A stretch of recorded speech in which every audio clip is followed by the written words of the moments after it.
தமிழ்நாடு முழுவதும் பாரதிய ஜனதா கட்சி சார்பில் அண்ணாமலை ஆதரவாளர்கள் சுமார் 500 பேருக்கும் மேல் திருநெல்வேலியில தனி கூட்டம் நடத்துவதால பாரதிய ஜனதா கட்சியில மிகப்பெரிய பரபரப்பை ஏற்பட்டு இருக்கு. இது பற்றி தான் ஜெம் தொலைக்காட்சியில விரிவா பார்க்க போறோம்.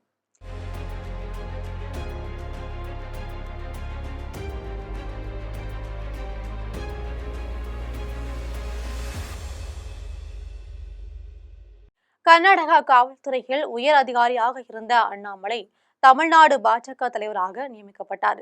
இதற்கு அப்புறம்தான் தமிழகத்துல பாரதிய ஜனதா கட்சி மூன்றாவது முக்கியமான கட்சியாவே வளர்ந்துச்சு. திமுக, அதிமுக ஆகிய இரண்டு கட்சிகளுக்கும் இடையில பாரதிய ஜனதா கட்சியும் மிக முக்கியமான கட்சியாவே இப்ப பார்க்கப்படுது. இந்த நிலையில அண்ணாமலை தனக்கென தனிப்பட்ட செல்வாக்க வளர்த்து வராரு என்ற கருத்தின் அடிப்படையில டெல்லி பாஜக மேலிடம் அவரை தலைமை பொறுப்புல இருந்து நீக்கிட்டாங்க. தொடர்ந்து அவருக்கு டெல்லி மேலிடத்துல ஏதாவது வாய்ப்பு தரப்படும்னு எதிர்பார்க்கப்பட்டுச்சு. ஆனா இன்னைக்கு வர அந்த வாய்ப்பு தரல. பதிலுக்கு தமிழ்நாடு பாஜக தலைவரா நைனா நாகேந்திரன் தான் நியமிக்கப்பட்டாரு. இதை தொடர்ந்து அண்ணாமலை அவ்வப்போது டெல்லி பாஜக மேலிடத்திற்கு எதிராகவும் நைனா நாகேந்திரனுக்கு எதிராகவும் போர்க்கொடி பிடிச்சிட்டு வராரு. கட்சியின் முக்கியமான கூட்டங்கள்ல கலந்து கொள்ளாம புறக்கணித்து தனது எதிர்ப்பை மறைமுகமா தெரிவிச்சிட்டு வராரு. இப்போ அவருக்கு காரைக்குடி உள்ளிட்ட 6 தொகுதிகளுக்கு பொறுப்பாளராக பதவி தரப்பட்டிருக்கு. ஆனா தமிழ்நாடு முழுவதும் தனக்கு பொறுப்பாளர் பதவி தரப்படும் என எதிர்பார்த்து இருந்தாரு அண்ணாமலை. இதனால தனது தந்தைக்கு உடல்நலம் சரியில்லை, அவருக்கு டயாலிசிஸ் சிகிச்சை நடக்கிறதுனால நான் உடன் இருக்கணும் அப்படின்னு சொல்லி அந்த பதவியில இருந்து விலகுவதா தெரிவிச்சிருந்தாரு. இதற்கு இடையில ஏற்கனவே அண்ணாமலை ஆதரவாளர்கள் டெல்லியில் ஒரு இயக்கத்தை தொடங்கி நடத்திட்டு வராங்க. சஜ்ஜல் என்பவர் இந்த இயக்கத்தை நடத்திட்டு வராரு. இந்த நிலையில திருநெல்வேலியை சேர்ந்த வேல்கண்ணன் என்பவர் தலைமையில் அண்ணாமலை பெயரில் புதிய இயக்கம் ஒன்றை தொடங்கியிருக்காரு. இப்போ இந்த இயக்கத்தை சேர்ந்தவர்கள் தமிழ்நாட்டுல 58 அரசியல் மாவட்டங்களிலும் கர்நாடகம், புதுச்சேரி ஆகிய மாநிலங்களிலும் அண்ணாமலை நற்பணி மன்றம் என்ற பெயரில இயங்கிட்டு வராங்க.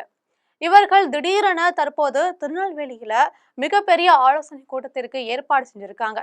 இந்த ஆலோசனை கூட்டத்துல தமிழ்நாடு முழுவதும் இருந்து பாரதிய ஜனதா கட்சியை சேர்ந்த 500க்கும் அதிகமான தொண்டர்கள்லாம் கலந்திருக்காங்க. இது பற்றி வேல்கண்ணன் கருத்து தெரிவிக்கும் பொழுது, அண்ணாமலையை சட்டமன்ற உறுப்பினராக்கி பார்க்கணும் என்பதுதான் எங்களது லட்சியம். குறிப்பாக அவர் நாங்குநேரி தொகுதியில போட்டியிடணும்னு விரும்புறதா சொல்லியிருக்காங்க. இது தொடர்பாகவும் நாங்கள் ஆலோசனை செய்ய இருக்கோம்னு பேசியிருக்காங்க. நாங்கள் எல்லா வகைகளிலுமே அண்ணாமலைக்கு பின்பாக கொடி பிடித்து நிற்போம்னு தெரிவிச்சிருக்காங்க. இது மட்டும் இல்லாம புதுடெல்லி தவிர இலங்கையிலும் அண்ணாமலை ஆதரவாளர்கள் ஒருங்கிணைக்க இருக்கும்னு தெரிவிச்சிருக்காங்க. திருநெல்வேலியில கூடும் அண்ணாமலை ஆதரவாளர்கள் என்னென்ன முடிவு எடுக்க போறாங்க என்பது தெரியல. அதே சமயம் அண்ணாமலை புதிய கட்சி தொடங்குவதற்கான ஆயத்த பணிகள் எதையும் மேற்கொள்ளவில்லை என்பது குறிப்பிடத்தக்கதா இருக்கு. இதற்கு இடையில பாஜக தொண்டர்களை தன்வசம் இழுப்பதால பாரதிய ஜனதா கட்சியின் டெல்லி மேலிடம் அதிர்ச்சியில ஆழ்ந்திருக்காங்க.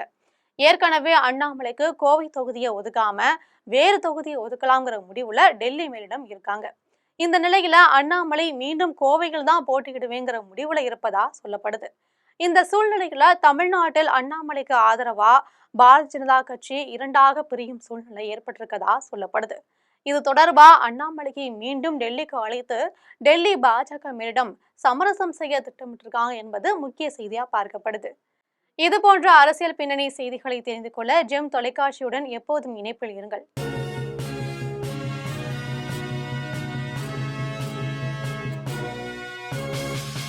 உடனுக்குடன் அப்டேட் தெரிந்து கொள்ள ஜெம் டிவி தமிழ் ஆப்பை இன்ஸ்டால் செய்யவும்.